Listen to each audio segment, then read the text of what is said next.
नमस्कार साथियों, मैं आपको सुनाने वाला हूं एक बेहतरीन कहानी, एक गरीब लड़के की कहानी। और इस कहानी के जरिए से आप नेटवर्क मार्केटिंग बिजनेस को बहुत ही अच्छी तरह से समझ पाएंगे।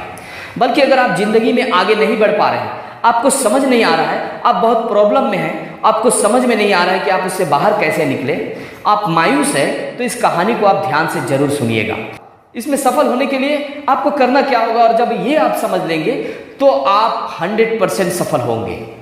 आइए कहानी को स्टार्ट करते हैं, शुरू करते हैं। यह कहानी है एक गरीब लड़के की, जिसकी इस दुनिया में कोई नहीं था। वो लड़का एक सेठ के दुकान पे काम करता था। रोज सुबह वो दुकान पे जाता और शाम को दुकान से आकर अपने लिए 4 रोटी बनाता और खा पी कर सो जाता। इसी तरह से उसकी जिंदगी कट रही थी।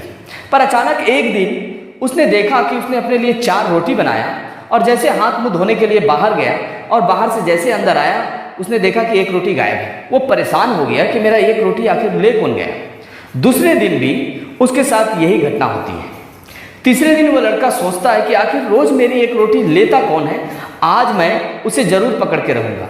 और वो अपने लिए 4 रोटी बनाता है और बाहर जाता है हाथ मुंह धोने के लिए। दरवाजे से वो झांकने लगता है कि आखिर मेरा रोटी लेता कौन है। तभी वो देखता है एक मोटा सा चूहा आता है और उस रोटी को उठाकर भागने लगता है। वो चूहा को घेर लेता है और घेरने के बाद उस चूहे से बोलता है कि तुम मेरे हिस्से का रोटी क्यों ले जा रहे हो? बहुत मुश्किल से तो मैं अपने लिए 4 रोटी का इंतजाम कर पाता हूँ, और इसमें से भी अगर तुम ले जाओगे तो मैं क्या खाऊंगा?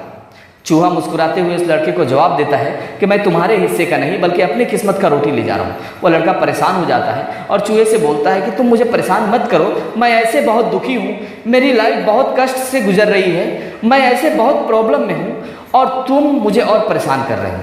वो चूहा मुस्कुराते हुए उस लड़के को जवाब देता है कि तुम्हें अगर अपने प्रॉब्लम का सॉल्यूशन चाहिए, तुम्हें अगर अपने सवालों का जवाब चाहिए, तो चले जाओ उस पहाड़ी के पीछे, वहां तुम्हें मिलेंगे गौतम बुद्ध जी। वो तुम्हारे प्रॉब्लम का सॉल्यूशन बताएंगे, वही तुम्हारे सवालों का जवाब दे पाएंगे। वो लड़का मन बना लेता है कि मैं गौतम बुद्ध जी से मिलने जरूर जाऊंगा। अगले दिन वो अपने दुकान पर जाकर सेठ से कुछ दिनों की छुट्टी लेकर और गौतम बुद्ध जी से मिलने के लिए चल पड़ता है। चलते चलते वो एक घने जंगल में पहुंच जाता है और अंधेरा होने लगती है। वो लड़का सोचता है कि इस घने जंगल में मैं रात कहाँ बिताऊंगा। तभी उसकी नज़र एक हवेली पे पड़ती है। उस जंगल के बीच में एक हवेली होती है, वहाँ पड़ती है, और वो उस हवेली के पास जाकर दरवाजे पर दस्तक देता है। जैसे ही दस्तक देता है तो एक औरत उस हवेली से बाहर आती है और आकर दरवाजे पर उस लड़के से पूछती है कि कहो बेटा क्या बात है। वो लड़का उस लेडी से कहता है कि देखिए मैं बहुत परेशान हूँ, इसलिए अपने सवालों का जवाब लेने के लिए मैं गौतम बुद्ध जी से मिलने जा रहा हूँ, पर अभी रात हो गई है, तो अगर आप रात में मुझे रुकने का परमिशन दे देते तो बहुत अच्छा होता। वो लेडी बोलती है ठीक है, मैं तुम्हें रुकने का परमिशन दे दूंगा, एक सवाल का जवाब मेरा भी आप लेकर आना गौतम बुद्ध जी से। मेरा सवाल ये है कि मेरी लड़की बचपन से बोल नहीं पा रही है, तो वो कब बोलेगी? उस हवेली में वो मालकिन और उसकी एक लड़की दोनों ही रहते थे। उसके बाद वो लड़का वहाँ रुक जाता है और दूसरे दिन सुबह वो फिर अपने मंजिल की तरफ बढ़ने लगता है। चलते चलते उसके सामने फिर एक नदी आ जाती है। अब वो सोच में पड़ जाता है कि इस नदी को पार कैसे करूं। तभी उस नदी में उसे एक कछुआ दिखाई देता है। वो कछुआ से मदद मांगता है कि देखो मैं गौतम बुद्ध जी से मिलने जा रहा हूँ, अपने सवालों का जवाब को पाने के लिए जा रहा हूँ, तो तुम अगर मुझे इस नदी को पार करा देते तो बहुत अच्छा होता। वो कछुआ बोलता है ठीक है, मैं तुम्हें इस नदी को पार करा दूंगा, पर मेरा भी एक सवाल का जवाब तुम लेकर आना गौतम बुद्ध जी से कि मैं 100 साल से ड्रैगन बनने की कोशिश कर रहा हूँ पर बन नहीं पा रहा हूँ, तो मैं ड्रैगन कब बनूंगा? वो लड़का बोलता है ठीक है, मैं आपका भी सवाल का जवाब लेकर आऊंगा। कछुआ उसे अपने पीठ में बिठाकर नदी को पार करा देता है। सामने फिर एक पहाड़ी आ जाती है। अब वो सोच में पड़ जाता है कि इस पहाड़ी को मैं पार कैसे करूं। तभी उसकी नज़र एक जादूगर पे पड़ता है। वो जादूगर के पास जाता है और जादूगर से मदद मांगता है कि मैं गौतम बुद्ध जी से मिलने जा रहा हूँ, अपने सवालों का जवाब को पाने के लिए जा रहा हूँ, अगर आप मुझे इस पहाड़ी को पार करा देते तो बहुत अच्छा होता है। वो जादूगर बोलता है ठीक है, मैं तुम्हें इस पहाड़ी को पार करा दूंगा, पर मेरा भी एक सवाल का जवाब तुम लेते आना कि मैं 1000 साल से स्वर्ग जाने की कोशिश कर रहा हूँ पर जा नहीं पा रहा हूँ, तो मुझे स्वर्ग जाने का रास्ता कब मिलेगा? और वो जादूगर अपने जादू का छड़ी को घुमाता है और लड़के को पहाड़ी पार करा देता है। लड़का पहाड़ी पार करके सीधा गौतम बुद्ध जी के आश्रम में पहुँचता है। गौतम बुद्ध जी बैठे हुए होते हैं, पर उस दिन गौतम बुद्ध जी सभी लोगों से कहते हैं कि देखो आज मैं हर व्यक्ति का सिर्फ 3 सवालों का ही जवाब दूंगा। अब ये लड़का सोच में पड़ जाता है कि अगर 3 सवालों का जवाब मैं लूँगा तो वो 3 लोग जो मेरी मदद किए थे उनका सवाल अगर मैं पूछता हूँ तो मेरा सवाल रह जाता है, और अगर मैं अपना सवाल करूँगा तो उन तीनों का सवाल रह जाता है। फिर लड़का बहुत सोच विचार करने के बाद ये सोचता है कि मेरी ज़िंदगी तो जैसी भी हो कट ही रही है, क्यों ना मैं उन तीनों का सवालों का ही जवाब ले लूँ। तीनों सवाल का जवाब देते हुए गौतम बुद्ध जी पहले सवाल का जवाब देते हुए बोलते हैं कि उस महिला से बोलना कि जिस दिन वो अपने लड़के की शादी करा देगी उस दिन से उसकी लड़की बोलने लगेगी, और दूसरा उस कछुए से बोलना कि जिस दिन वो अपना कवच उतार देगा उस दिन वो ड्रैगन बन जाएगा, और तीसरा उस जादूगर से कहना कि जिस दिन वो अपने जादू के छड़ी का त्याग कर देगा उस दिन उसे स्वर्ग जाने का रास्ता मिल जाएगा। वो लड़का तीनों का सवाल का जवाब लेकर फिर वापस आता है।